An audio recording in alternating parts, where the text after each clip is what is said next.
You don't lack motivation. You lack control. Your willpower didn't disappear. It was eroded slowly by noise, convenience, and constant stimulation. This audiobook is not here to inspire you. It's here to rebuild you. Over the next hour, you will strip your mind down to its foundation and reconstruct it through silence, structure, and disciplined daily action. No hacks, no hype, no shortcuts. If you stay until the end and apply what you hear, your attention will harden, your impulses will weaken, and your mind will stop negotiating with weakness. This is how willpower is rebuilt from zero. Chapter 1. Stop trying harder. Remove the noise. You have been taught the wrong lesson. When you fail to follow through, you are told to try harder. Push more. Want more. Care more. That instruction is flawed. Willpower does not collapse because you are weak. It collapses because your mind is saturated. A noisy mind cannot be disciplined. That is not an opinion. It is a mechanical truth. Discipline requires clarity. Clarity requires space. Noise destroys space. You don't rise to discipline by effort alone. You fall away from it when stimulation overwhelms your capacity to choose. You have a choice, but only if your mind is quiet enough to see it. Most people never reach that point. They wake up already compromised. The phone is checked before the feet hit the floor. Messages, headlines, alerts, other people's priorities. The mind becomes reactive before it becomes conscious. That's the key. Your willpower is spent before the day begins. Not because you are lazy, because you are distracted. A noisy mind cannot be disciplined. This chapter is not about doing more. It is about subtracting what weakens you. You don't need their permission to do this. Let's define noise precisely. Noise is any input that fragments attention without serving a deliberate purpose. Notifications, background videos, endless music, news feeds, reactive schedules built around other people's demands. Noise is not neutral. It trains you. Every interruption teaches your mind to abandon the current task. Every scroll trains impatience. Every background sound reduces tolerance for silence. Over time, the mind adapts. It becomes restless. It becomes impulsive. It becomes incapable of sustained effort. And then you blame yourself. That is the mistake. It's not about laziness. It's about discipline. And discipline cannot exist in chaos. Look at a simple example. You sit down to work. Your phone is on the desk. Notifications are enabled. You tell yourself you will ignore it. That belief is irrelevant. Your nervous system is already alert. Part of your attention is allocated to anticipation. You're not focused. You're bracing. Each vibration, each screen light, each near miss drains control. By the time you face resistance in your work, your willpower is gone. You didn't fail the task. You failed to protect the environment. That's the key. Another example. Background media, music, podcasts, videos playing in the background. You tell yourself it helps you focus. Sometimes it feels that way. But what you are really doing is avoiding silence. Silence exposes restlessness. Noise covers it. A noisy mind cannot be disciplined. When the background stops, discomfort appears. So you turn the noise back on. That trains avoidance. You're teaching your mind that stillness is unsafe. That boredom must be escaped. Later, when a task becomes difficult, the mind reaches for stimulation automatically. Not because you chose it, because you trained it. You have a choice. But training determines how hard that choice is. Now look at schedules. Most people do not run their day. Their day runs them. Meetings appear without boundaries. Messages demand immediate response. Tasks are interrupted by emergencies that were never questioned. The mind remains reactive. Reactive minds do not build discipline. They survive moment to moment. Survival mode feels busy. It feels productive. It is neither. It quietly destroys willpower. Because every time you switch context, you pay a cost. Every time you respond instead of initiate, you weaken agency. Agency is the foundation of willpower. Remove agency long enough, and discipline decays. That's the key. So the rule for this chapter is simple and non-negotiable. Rule 1. You do not add discipline to noise. You remove noise to reveal discipline. This is a systems problem, not a personality problem. You do not fix it with inspiration. You fix it with constraints. Here are the systems. First system, notification elimination. Not management, elimination. If a notification is not essential to immediate safety or mission-critical work, it is removed. Not silenced, removed. Your phone does not decide when you think. You decide. You don't need their permission. Second system, single-channel input. When you work, you work. No background media. No secondary screens. No parallel consumption. One task. One input stream. This will feel uncomfortable at first. That discomfort is the point. Discomfort signals the return of sensitivity. Sensitivity is required for control. A noisy mind cannot be disciplined. Third system, scheduled silence. Silence is not a luxury. It is training. You schedule blocks with no input, no audio, no scrolling, no consumption, just thought. Just presence. This is not meditation. This is exposure. Exposure to boredom. Exposure to restlessness. Exposure to the urge to escape. Each time you stay, you strengthen control. That's the key. Fourth system, proactive scheduling. Your day must contain protected blocks that cannot be invaded casually. Not everything deserves access to your attention. You decide in advance when you are available. You decide in advance when you are unreachable. Discipline begins with boundaries. If everything is allowed, nothing is controlled. Now understand this clearly. Removing noise will not make you feel good immediately. It will make you feel exposed, restless, irritable, unsettled. That is normal. That reaction is evidence of how overstimulated you have been. Do not interpret discomfort as failure. It is the opposite. It is withdrawal from distraction. You have a choice. You can escape back into noise and remain undisciplined, or you can stay present and regain control. It's not about motivation. It's about structure. Repeat that. It's not about motivation.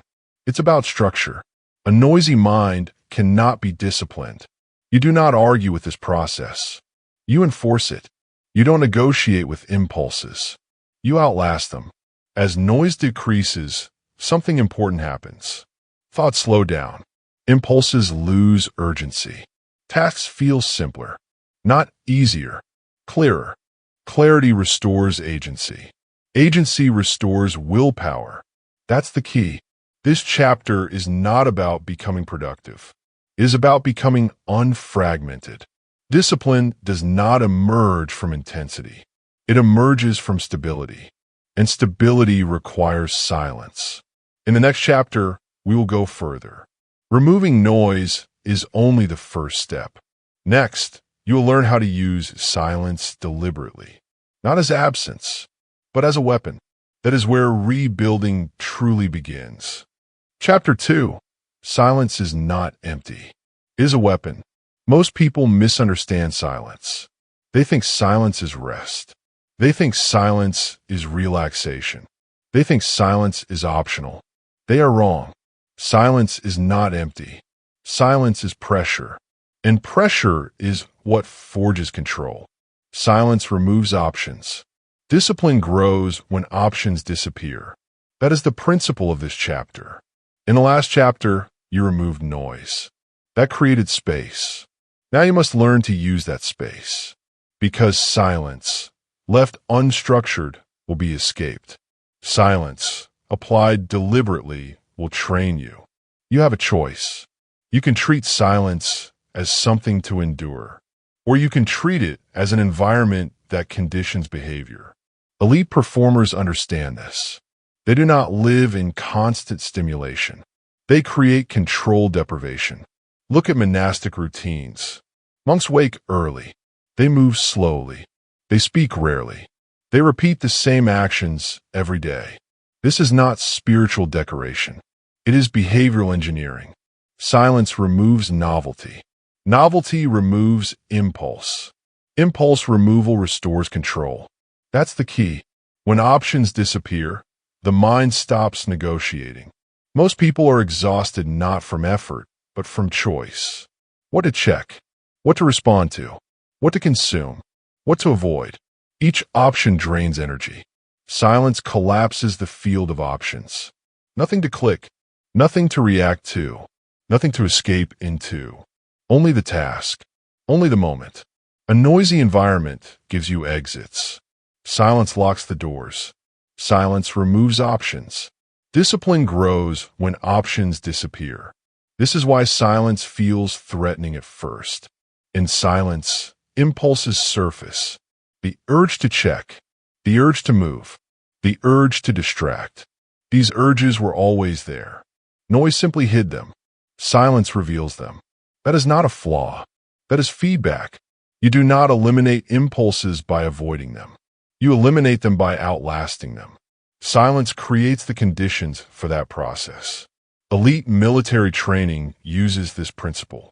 Recruits are placed in environments with limited stimuli, repetitive tasks, minimal entertainment, strict routines, not to punish, to reduce choice.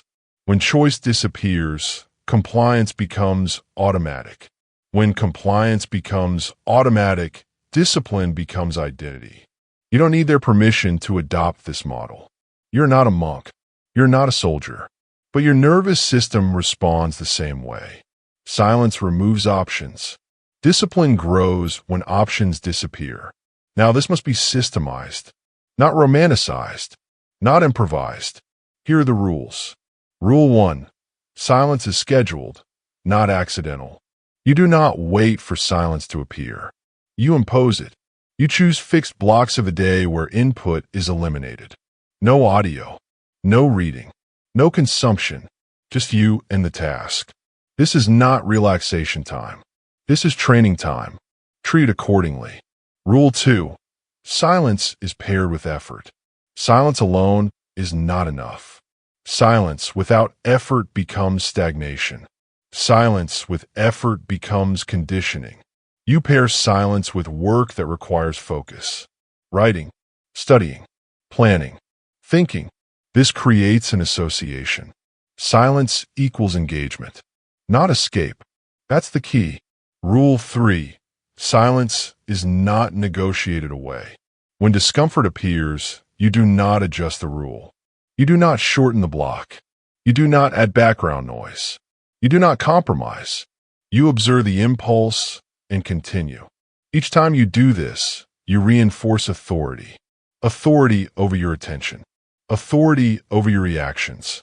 You have a choice. Either impulses command you, or you command impulses. Silence decides who is in charge. Consider elite athletes. They train without music. They repeat drills without variation. They tolerate boredom without complaint. Why? Because boredom is a test of control. If you cannot repeat the same movement without stimulation, you cannot execute under pressure. Silence removes options. Discipline grows when options disappear. Now understand this clearly. Silence is not permanent deprivation. It is targeted restriction. You're not eliminating pleasure. You're sequencing it. Work happens in silence. Recovery happens later. Mixing them weakens both. Most people do the opposite. They stimulate during work. They work during rest. The result is exhaustion without progress. Silence corrects this. Another example. High-level thinkers. They walk without headphones. They think without input. They allow thoughts to complete. This is not accidental. Thought requires uninterrupted space.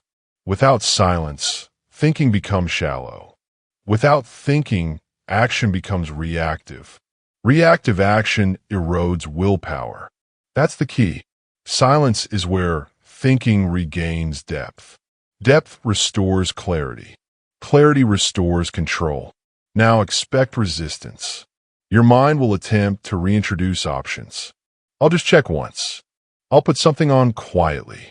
I'll make this more comfortable. These are not preferences. They're avoidance patterns. You do not argue with patterns. You override them. You don't need their permission. Each silent session is a vote. A vote for discipline. A vote against impulse. Votes accumulate. Over time, silence stops feeling empty. It starts feeling stable. The urge to escape weakens. Focus lasts longer. This is not mystical. It is conditioning. Silence removes options. Discipline grows when options disappear. Now a warning. Do not use silence as isolation. Silence is a tool, not an identity. You still engage with the world. You still communicate, but you choose when. Control is not withdrawal. Control is selectivity. That distinction matters. This chapter gives you the environment. The next chapter gives you the structure. Silence prepares the ground. Structure builds on it. Without silence, structure collapses. Without structure, silence drifts. In the next chapter, you will learn how your environment trains you continuously, whether you notice it or not, and how to design it so discipline becomes automatic. That is where willpower stops being a struggle and becomes a default. Chapter 3. Your environment is training you, whether you like it or not. You're not undisciplined by nature. You are trained. Every day, all the time, by what surrounds you. That is the reality most people refuse to accept. They want discipline to come from character, from motivation, from genetics. That belief protects the ego. It also guarantees failure. Willpower is not a personality trait. It is a response to structure. What surrounds you instructs you. That is the principle of this chapter. Your environment is never neutral. It is either enforcing focus or eroding it. There is no middle ground. Look at your physical space. Your desk, your room, your phone. Each object sends a signal. Some signals say, focus here. Others say, escape now. You may think you're choosing freely. You're not. You are responding to cues. That's the key. Let's start with the most obvious trainer, your phone. Where is it right now? On your desk, in your pocket, within arm's reach. That placement is instruction. It says, attention is always available for interruption, even if the screen is dark, even if notifications are off. The phone's presence is enough. Part of your mind is allocated to it. Waiting, monitoring. That allocation costs willpower. Not later. Immediately. You don't need their permission to acknowledge this. Elite performers do not rely on restraint. They rely on removal. The phone is not managed. It is placed out of reach, out of sight, out of the training environment, because what surrounds you instructs you. Now consider your workspace. Is it designed for one task or many distractions? Paper scattered, tabs open, visual clutter everywhere. Each item competes. Each competition drains attention. The brain does not ignore stimuli. It processes them, even when you are not conscious of it. That processing costs energy. By the time real resistance appears, willpower is depleted. You don't fail at the hard part. You fail before you start. That's the key. A disciplined environment reduces decisions. One chair, one desk, one tool, nothing extra. Not because minimalism is virtuous, but because options are expensive. Silence removes noise. Environment removes temptation. Together, they create stability. What surrounds you instructs you. Now look at visual triggers. Posters, screens, open browsers. Every image carries meaning. Some remind you of work. Some remind you of pleasure. Some remind you of escape. When pleasure cues are mixed into workspaces, the mind hesitates. Hesitation weakens follow-through. This is why elite training environments look boring. gyms with plain walls, offices with no decoration, monastic rooms with nothing to admire.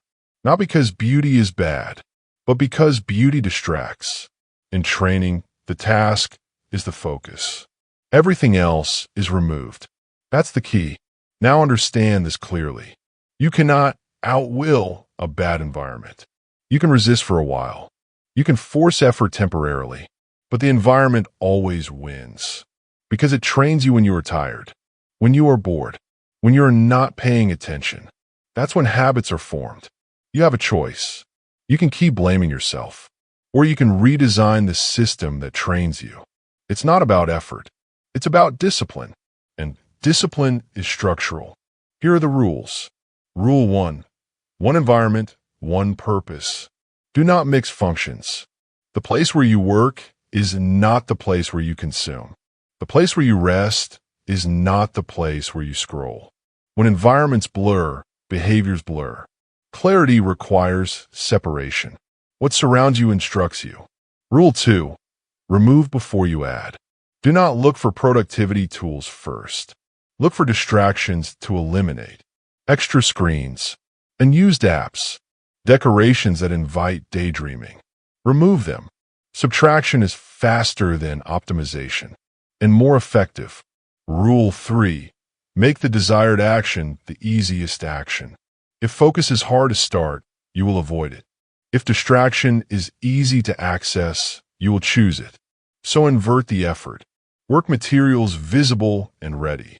Distractions hidden or distant. Distance matters.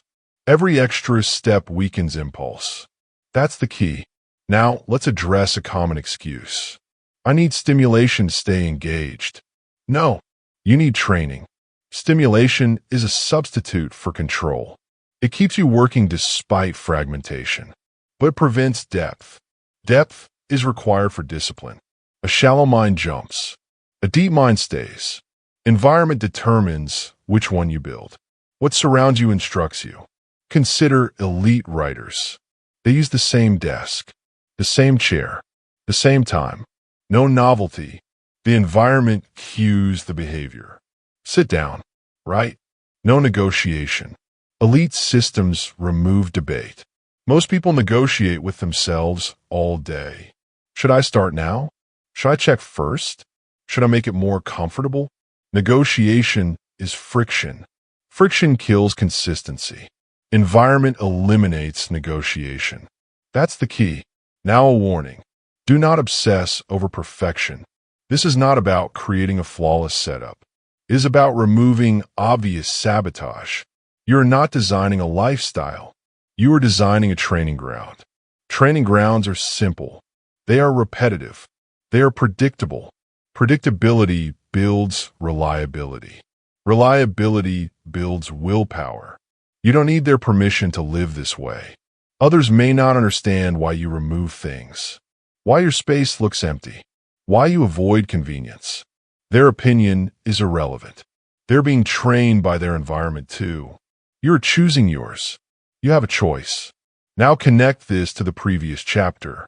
Silence removes internal noise. Environment removes external pressure. Together, they create a stable platform. But stability alone is not enough. You must tell that platform what to do. That requires systems. In the next chapter, you will learn why goals fail and systems succeed. Why discipline does not come from ambition, but from non-negotiable structures. Environment trains you passively. Systems train you actively. That is the transition. And that is where rebuilding truly accelerates. Chapter 4. Replace goals with non-negotiable systems. Goals feel powerful. They are emotional. They are vivid. They promise transformation. And they fail consistently. Not because you didn't want them enough, but because goals are structurally weak. You do not rise to goals. You fall to systems. That is the principle of this chapter. Goals create direction. They do not create behavior. Behavior is created by systems. This distinction matters. Most people build their discipline on outcomes. Lose the weight. Write the book. Build the business. Fix the habit. They imagine the result and hope effort will follow. Sometimes it does, briefly. Then resistance appears, boredom appears, discomfort appears, and the goal provides no instruction.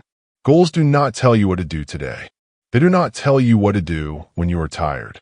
They do not tell you what to do when motivation disappears. Systems do. That's the key.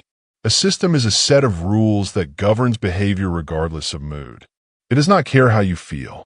It does not negotiate. It executes. Discipline does not come from desire. It comes from enforcement. You do not rise to goals. You fall to systems. Now understand why goals feel attractive. They give identity without effort. You could say, I'm going to be disciplined without being disciplined. You can say, this is important to me without acting consistently. Goals allow symbolic progress. Systems require real progress.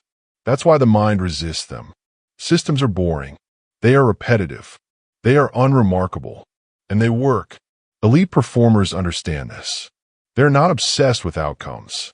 They are obsessed with routines.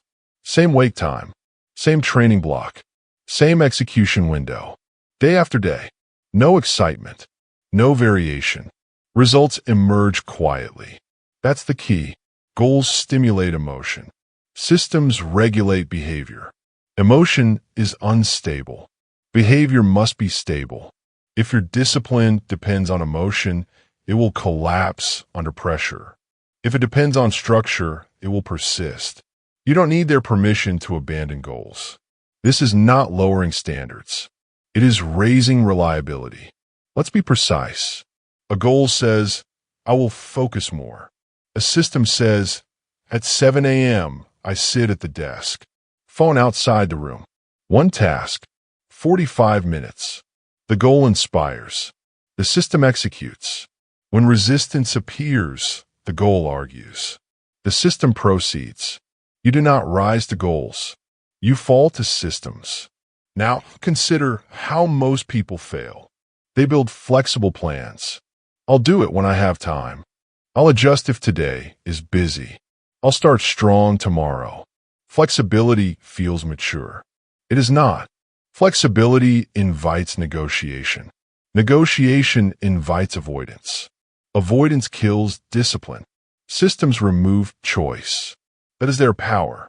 When the rule is clear, there is nothing to decide. You show up, or you violate the system. Clarity produces accountability. That's the key. Now we build the rules. Rule 1. Systems must be specific. Vague systems are disguised goals. Work more. Focus better. Be consistent. These are not systems. They are wishes. A system specifies time, place, and action. When, where, what. No ambiguity. Ambiguity is an escape hatch. Rule 2. Systems must be small enough to execute without motivation. If your system requires excitement, it will fail. The purpose of a system is to function on low-energy days. Minimum viable discipline. Short sessions. Clear actions. Defined endpoints. You build momentum by showing up, not by doing more. You do not rise to goals. You fall to systems. Rule 3. Systems are non-negotiable. This is where most people compromise. They treat systems like suggestions. If I feel good, I'll do it. If today is busy, I'll skip. That is not a system. That is a preference. A system is followed or broken. No middle ground. When broken, it is acknowledged, not justified, not explained away, then enforced again. That's the key. Now address the internal resistance. Your mind will say, this feels robotic. This removes freedom. This is too rigid. Those thoughts are irrelevant. Freedom without control is chaos. Structure creates freedom by reducing friction. You are not becoming less human. You are becoming more reliable. Reliability builds trust with yourself. Trust strengthens willpower. You have a choice. Continue chasing motivation or install behavior. It's not about inspiration. It's about discipline. Consider this example. A writer with a goal writes when inspired. Output is irregular. A writer with a system writes daily at the same time. Output is inevitable. Talent does not decide the difference. Structure does. You do not rise to goals. You fall to systems. Now connect this to the previous chapters. Silence removed internal distraction. Environment removed external sabotage. Systems now tell the quiet, stable platform what to do. Without systems, silence drifts. Without systems, environment stagnates. Systems activate discipline. But there is a final piece. Most people design systems that are too large. They expect transformation instead of training. That mistake breaks consistency, which leads to the next chapter. In the next chapter, you will learn how to shrink the battle, how to design systems so small they cannot be avoided. Because willpower is not built by heroic effort.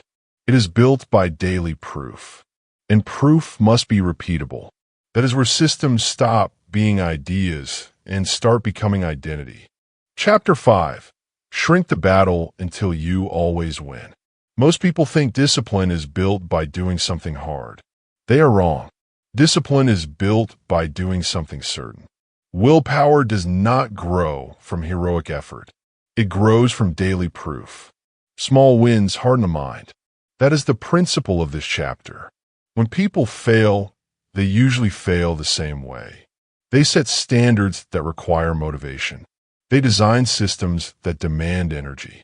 They expect consistency without training consistency first. This is backwards. You do not start strong. You start small, not because you are weak, but because the mind learns through evidence.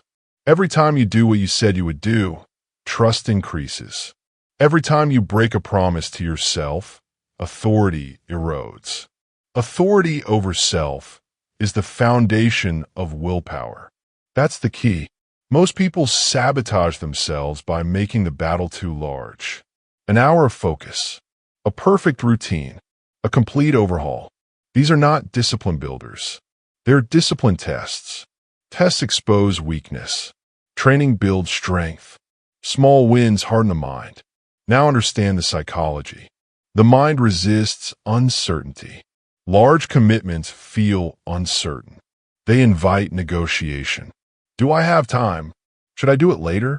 Is this the best moment? Each question drains control. Micro-commitments eliminate questions. When the task is small and fixed, there is nothing to debate. You show up. You execute. You leave. That's the key. Elite systems are designed this way.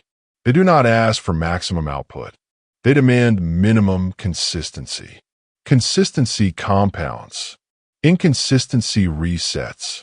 You don't need their permission to stop chasing intensity. You need reliability. Now define a micro-commitment. A micro-commitment is a daily action so small it cannot be justified away. Not work on the project, but open the document and write one sentence. Not train hard, but put on shoes and step outside. Not focus deeply, but sit at the desk for 5 minutes in silence. These actions seem insignificant. They are not. They are proof generators. Proof changes identity. Identity changes behavior. Small wins harden the mind. Now understand this clearly. You are not aiming for productivity. You are aiming for predictability. Predictability builds trust. Trust builds authority. Authority builds discipline. Most people try to force discipline through pressure.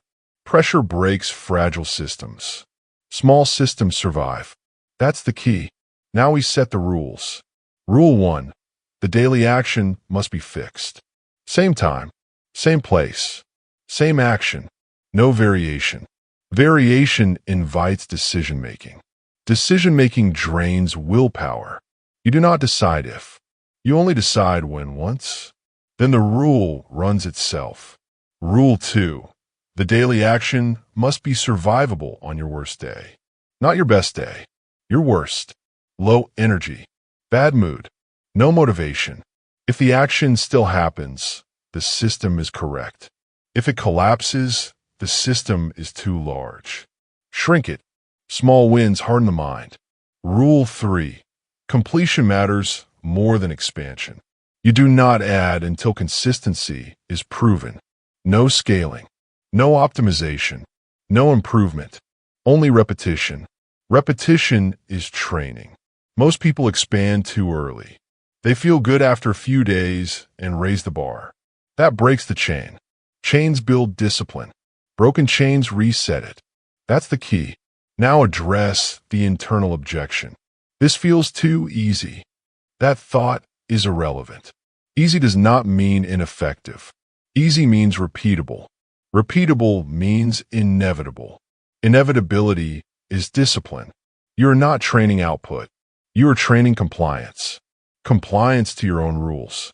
Once compliance is automatic, intensity can be layered. But not before. Small wins harden the mind. Consider this example. Two people want to rebuild focus. One commits to 2 hours of deep work. Fails 3 days later. The other commits to 10 minutes daily. No exceptions. After 30 days, the second person has something the first does not. A record. A record of showing up. That record matters. The mind says, this is what we do. Identity shifts. Discipline emerges. That's the key.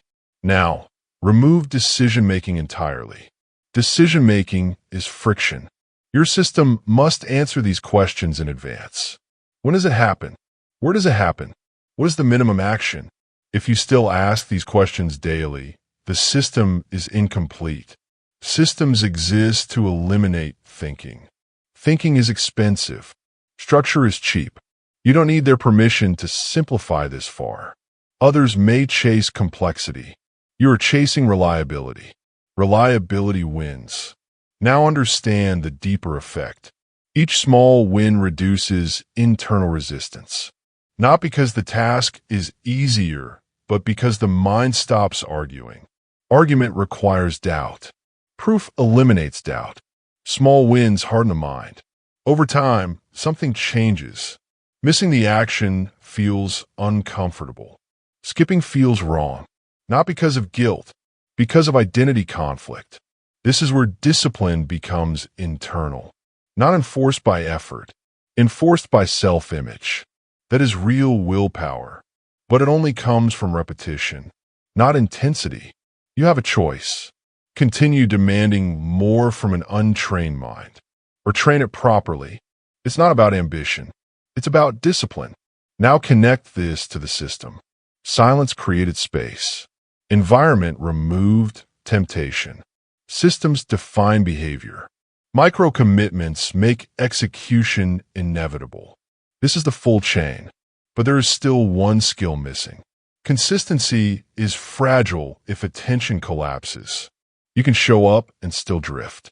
Which brings us to the next chapter. In the next chapter, you will train attention itself, not as an abstract idea, but as a physical capacity, because willpower is applied through attention.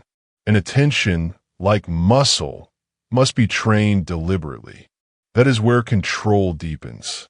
That is where small wins turn into sustained focus. Chapter 6. Train attention like a muscle. Attention is not a personality trait. It is not talent. It is not intelligence. It is not something you either have or lack. Attention is a physical capacity. It has limits. It experiences fatigue. It requires recovery. And like any muscle, it responds to training. Attention obeys repetition. That is the principle of this chapter. Most people treat focus as a feeling. They wait to feel focused. They hope concentration appears. They blame themselves when it doesn't. This is a misunderstanding. You do not wait for strength before lifting weights. You build strength by lifting weights. Attention works the same way. You do not wait for focus. You train it. That's the key. An untrained mind cannot sustain effort. It wanders. It seeks novelty. It avoids resistance.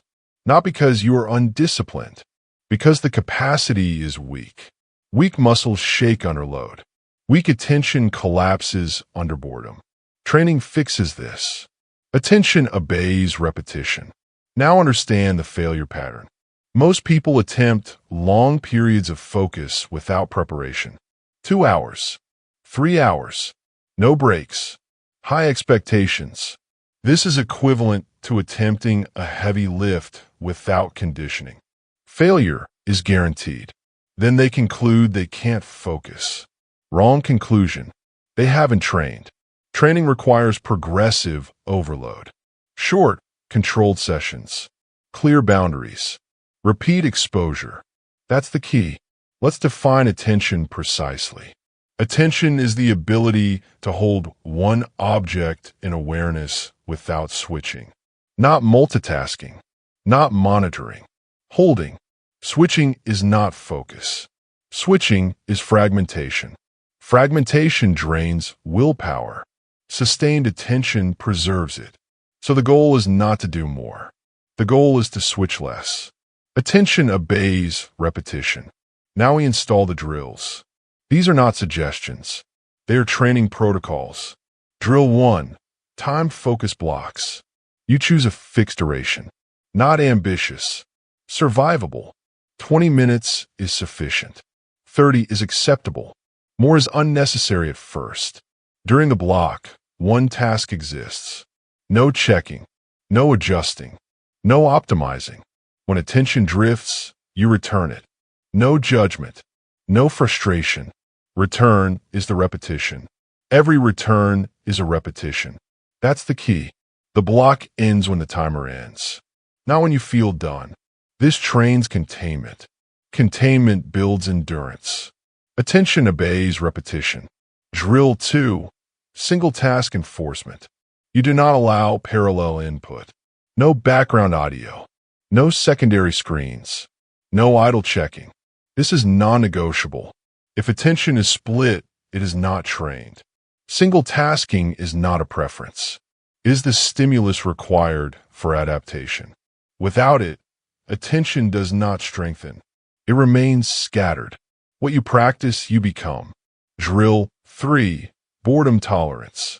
This drill is critical. You deliberately remove stimulation and stay present anyway. You sit. You stand. You walk. No phone. No audio. No consumption. The mind will resist. It will generate urges. This is not failure. This is exposure. You do not act on the urge. You observe it. Each urge ignored is a repetition of control. Small wins harden the mind. Attention obeys repetition. Now understand why this works. Boredom is not the enemy. It is the training signal. Boredom indicates that the mind wants novelty. Training denies it. Over time, the signal weakens. The mind adapts. What once felt unbearable becomes neutral. Neutral becomes calm. Calm becomes focus. That's the key. Now address fatigue. Attention fatigues with use. This is not weakness. It is biology. You do not train endlessly. You train deliberately. After a focus block, you recover. Recovery does not mean stimulation. Recovery means change of posture. Movement. Distance from the task. Not scrolling. Not consuming. Stimulation prevents recovery. It keeps attention fragmented. So the rule is clear. Train. Recover. Repeat. Attention obeys repetition. Now address a common mistake. Trying to optimize focus. Special apps. Advanced techniques. Complex rituals. These are distractions. Training is simple. Timer. Task. Silence. Everything else is optional. You don't need their permission to keep it simple. Complexity flatters the ego. Simplicity builds capacity. Elite performers do not complicate training. They repeat fundamentals. Attention obeys repetition. Now consider the internal dialogue. This is boring. This is uncomfortable. I should be better than this. Irrelevant. Training is not entertainment. You're not here to feel engaged. You are here to become reliable. Reliability builds discipline. Discipline preserves willpower. You have a choice. You can chase stimulation or you can train endurance. It's not about excitement. It's about discipline. Now look at progress markers. Do not measure focus by how good it feels. Measure it by fewer switches, faster returns, longer tolerance for silence. These are real metrics. If switching decreases, you are improving. If return time shortens, you are improving. If boredom weakens, you are improving. Trust the process. Attention obeys repetition. Now connect this chapter to the system. Micro commitments ensured you show up. Attention training ensures you stay. Without trained attention, systems are executed poorly. With trained attention, even small systems compound. This is how willpower stabilizes. Not through force, through capacity. One final rule. Never train attention while distracted. If the environment is compromised, fix it first. Noise, interruptions, visual clutter. These sabotage training. Protect the session. You don't need their permission to do so. Others may interrupt. You do not comply because you are training, and training is non-negotiable. Attention obeys repetition. Now understand where this leads. As attention strengthens, something unexpected happens. You become comfortable doing nothing. Not passive nothing, deliberate nothing. No stimulation, no escape, just presence. This is not emptiness. This is control, and it prepares you for the next chapter. Because once attention is trained, the final obstacle appears. The craving for stimulation itself. In the next chapter, you will confront boredom directly. Not as an inconvenience, but as the gateway to control. That is where most people quit. That is where discipline is decided. And now, you are prepared to stay. Chapter 7. Boredom is the gateway to control. Boredom is not a problem. It is a signal, a test, a gateway. Most people flee from it. They scroll. They check messages. They fill the empty space with noise. That is why they remain reactive. That is why their willpower never strengthens. If you cannot sit with boredom, you cannot command your mind. This is the principle of this chapter. Boredom reveals the mind's true state. It exposes restlessness. It exposes impatience. It exposes weakness. But it also offers opportunity. Opportunity to practice self-command. Opportunity to harden attention. Opportunity to enforce discipline. Consider the everyday examples most people overlook. Standing in line. No phone. No music. No book. The urge to escape arises immediately. The mind says, "This is intolerable. Distract me." Do not comply. Do not escape. Observe the discomfort. Allow it to exist. Sit with it. Each time you do, you send a signal. You're not controlled by impulse. You are the controller. If you cannot sit with boredom, you cannot command your mind. Another example, deep work. No background music. No secondary screens. No distractions. The first minutes feel unbearable. The mind will jump. The body will fidget. This is normal. It is the resistance of untrained attention. Observe it. Do not act on it. Return to the task. Every return is a repetition. Every repetition is a micro-proof. Every proof strengthens willpower. Small wins harden the mind. Boredom is the proof arena. Now understand why people avoid it. Boredom feels like inactivity. It feels like wasted time. It triggers impatience. These are lies the mind tells itself. Time spent in boredom is never wasted. It is invested in control. It is invested in self-command. You have a choice. You can fill every empty moment with stimulation and remain weak. Or you can endure discomfort and grow stronger. If you cannot sit with boredom, you cannot command your mind. Here are the rules. Rule 1. Expose yourself deliberately. Schedule small periods of boredom daily. Stand, sit, walk, or wait with nothing to distract you. Observe the urges that arise. Rule 2. Return repeatedly. When the mind urges distraction, resist. Return to the moment. Repeat. Rule 3. Combine with systems. Apply boredom to your micro-commitments and focus drills. Do not escape. Do not negotiate. Boredom is the bridge between training and mastery. The mind that tolerates boredom can sustain attention. It can enforce rules. It can resist impulses. The mind that avoids boredom will always be at the mercy of novelty, of stimulation, of distraction. If you cannot sit with boredom, you cannot command your mind. Now understand the progression. Silence removed noise. Environment removed temptation. Systems created action. Micro-commitments built proof.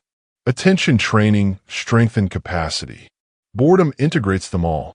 It is the final stressor, the final test, the gateway to control. Master this, and willpower becomes automatic. Discipline becomes identity. The next chapter will teach you how to remove stimulation entirely, how to break the dependency on constant input, how to harden the mind so focus persists even when the world screams for attention. If you cannot sit with boredom, you cannot command your mind. And now, you are ready to advance. Chapter 8. Kill the need for stimulation. Stimulation is a choice. Most people think it is a necessity. They believe life must always be entertaining. They believe they cannot function without constant input. They are wrong. Stimulation is the enemy of endurance. That is the principle of this chapter. Every notification, every scroll, every background video teaches the mind to avoid discomfort. Every moment of novelty trains impatience. Every interruption fractures attention. The result, a mind that cannot sustain effort. A mind that collapses under resistance. Stimulation is the enemy of endurance. Most people chase novelty as a way to feel alive. The truth is simpler. Novelty hijacks control. When your mind constantly seeks pleasure, discipline becomes optional. Impulse dominates. Focus fails. Systems break down. You have a choice. You do not need constant stimulation. You can remove it. You can survive it. You can train without it. Consider the behaviors of high performers. They do not consume during work. They do not binge entertainment to reset.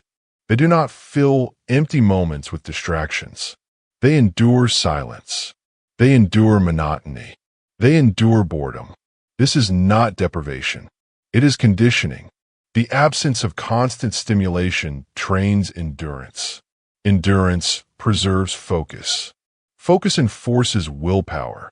Stimulation is the enemy of endurance. Now examine the behavioral consequences of novelty. Checking the phone for updates interrupts deep work. Background music divides attention. Multiple open tabs fragment thought. Each small decision seems trivial. Each small distraction erodes self-command. Each moment of indulgence trains avoidance. Over time, attention becomes shallow. Follow-through becomes inconsistent. Willpower is spent before the work begins. You do not fail from weakness. You fail from distraction. Stimulation is the enemy of endurance. Here are the rules. Rule 1. Remove novelty during work. No podcasts, no music, no passive consumption, only the task. Rule 2. Expose yourself to emptiness deliberately.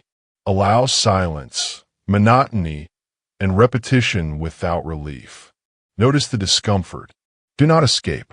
Return repeatedly. Rule 3. Sequence stimulation. Do not mix work and pleasure. Do not reward every small effort with novelty. Reward comes after the task, not during. Your nervous system will protest. Your mind will crave stimulation. This is expected. Each resisted urge is a proof. Each proof hardens the mind. Each repetition strengthens endurance. Stimulation is the enemy of endurance. Consider this. Constant novelty is a form of training, just not the training you want. It trains impatience. It trains fragility. It trains inconsistency. Your goal is the opposite. Train patience. Train endurance. Train predictability. Remove stimulation from work and from waiting. Stop filling silence. Stop chasing dopamine hits. Your brain will adjust. It will learn. It will strengthen. Stimulation is the enemy of endurance. Now link this to the previous chapters. Silence prepared the mind. Environment removed sabotage. Systems created structure. Micro-commitments built consistency. Attention training strengthened capacity. Boredom taught patience. Now you remove the artificial crutches. The dependency on constant novelty. The need for distraction. This is the final internal barrier. Conquer it, and your mind becomes stable. Your focus becomes resilient. Willpower becomes habitual. Stimulation is the enemy of endurance. In the next chapter, you will learn how to make discipline automatic, how to structure daily actions so that the mind no longer negotiates, how to become predictable to yourself, because predictability is power, and power is control. Chapter 9. Become predictable to become powerful. Discipline is not a feeling. It is not effort. It is not heroism. Discipline is predictability. What you repeat becomes who you are. That is the principle of this chapter. Most people think discipline is about resisting impulses. They think it is about fighting temptation. They think it is about acting differently in moments of choice. They are wrong. Discipline does not live in crises. It lives in repetition, in structure, in consistency. What you repeat becomes who you are. Every morning you wake at different times, you negotiate. Every evening you change routines, you argue. Every task left to whim drains control. Predictability eliminates debate. It removes negotiation. It enforces behavior before motivation is needed. That is the key. Elite performers design lives that are unarguable. Wake at the same hour. Eat the same breakfast. Begin work at the same time. End work at the same time. Ritualized routines remove choice. Choice consumes willpower. Ritual frees it. What you repeat becomes who you are. Consider your micro-commitments. When performed at random times, they are vulnerable. When performed predictably, they become automatic. Automation does not require effort. It requires structure. And structure enforces self-command. That is the difference between trying and being. Now examine the rules of predictability. Rule 1. Fix key actions to the same time every day. Wake, work, train, eat, rest. No negotiation. No exceptions. Rule 2. Ritualize transitions. Preparation, execution, cleanup. Every action flows into the next with minimal decision-making. Decision drains energy. Ritual preserves it. Rule 3. Protect predictability from external pressure. Others may demand changes. Interruptions may occur. Do not comply unless the system allows it. You do not need their permission. Every repetition reinforces identity. Every skipped repetition erodes it. That is why predictability is power. You do not negotiate with yourself. You execute because that is who you are. What you repeat becomes who you are. Now a warning. Predictability is not rigidity for its own sake. It is control for a purpose. The world is unpredictable. Your systems and rituals create stability within chaos. That stability preserves willpower. That stability allows focus. That stability makes action inevitable. What you repeat becomes who you are. Finally, link this to prior chapters. Silence created internal space. Environment removed external interference. Systems define behavior. Micro-commitments proved reliability. Attention training increased capacity. Boredom taught endurance. Removing stimulation eliminated crutches. Predictability integrates all of it. It makes behavior automatic. It removes debate. It consolidates discipline into identity. Once your day is predictable, self-command becomes inevitable. Willpower is no longer fragile. Focus is no longer negotiable. Discipline becomes default. Next, in the final chapter, we will integrate all of this. You will learn how to install willpower permanently, not as a feeling, not as motivation, not as effort, but as identity, reinforced by structure and repetition. What you repeat becomes who you are. And now, you are ready to complete the process. Chapter 10. Willpower is not found. It is installed. Willpower is not discovered. It is not innate. It is not something you stumble upon when motivation strikes. You install it. You don't feel disciplined. You act disciplined, and the feeling follows. That is the principle of this chapter. All the strategies we have covered are not isolated tricks. They are components of a unified operating system. Silence, environment, systems, micro-commitments, attention training, boredom tolerance, reduced stimulation, predictability. Each element reinforces the other. Alone, they are weak. Together, they create a machine that enforces behavior, a machine that protects focus, a machine that preserves willpower. You don't need motivation. You don't need inspiration. You need mechanics. This is why discipline cannot be emotional. Emotion is fleeting. Emotion is unreliable. Emotion collapses under fatigue, boredom, or temptation. Mechanics do not collapse. Systems do not collapse. Rituals do not collapse. You don't feel disciplined. You act disciplined, and the feeling follows. Now, how do you integrate everything? Step 1. Build the daily framework. Schedule silence, focus blocks, and micro-commitments. Eliminate noise.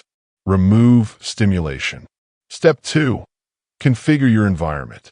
Keep your workspace intentional. Keep distractions distant. Make focus the path of least resistance.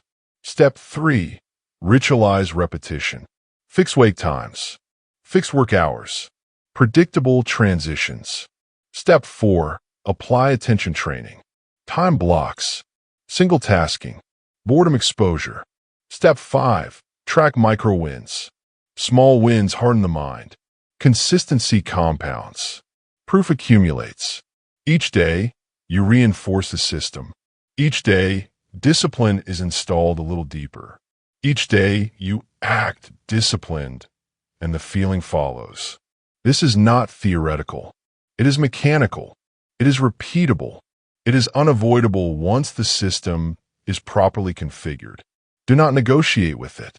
Do not argue with it. You enforce it. You act within it. That is how willpower stops being fragile. That is how focus becomes reliable. That is how identity becomes aligned with action. You don't need permission. You don't need inspiration. You need proof. You don't feel disciplined. You act disciplined, and the feeling follows. Now, your task is simple but non-negotiable. Implement the framework.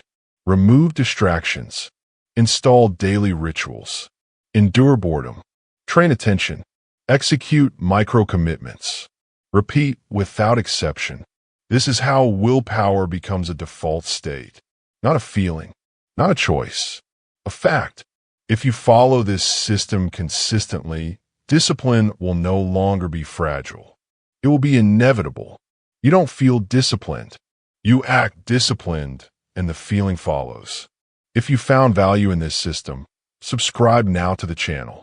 Every week, we release authoritative, structured guides like this one to train your mind, enforce discipline, and rebuild focus from the ground up. Turn off distraction, tune in, and continue installing willpower every day. This is the end of the training. The system is in your hands. Act disciplined, and the mind will follow.